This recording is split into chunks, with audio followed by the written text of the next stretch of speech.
Hi guys, welcome back. Today we're going to look at this news article and I'm going to read it verbatim and you can look at the translation to understand it. So first the title. Major Asia Bank to cut 4,000 roles as AI replaces humans.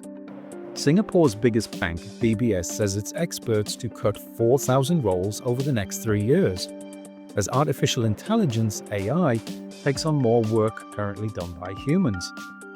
The move will affect temporary and contract staff, a bank spokesman said, with the reduction in the workforce coming from natural attrition as projects are completed.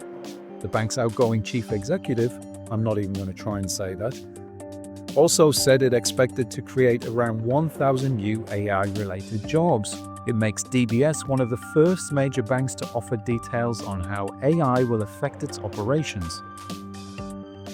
The company did not say how many jobs will be cut in Singapore, but it did say, over the next 3 years, we envisage that AI could reduce the need to renew about 4,000 temporary or contract staff across our 19 markets, working on specific projects, the DBS spokesperson said. Last year, Mr. Gupta said DBS had been working on AI for over a decade. He said, "We today deploy over 800 AI models across 350 use cases." Mr. Gupta is set to leave the firm at the end of March.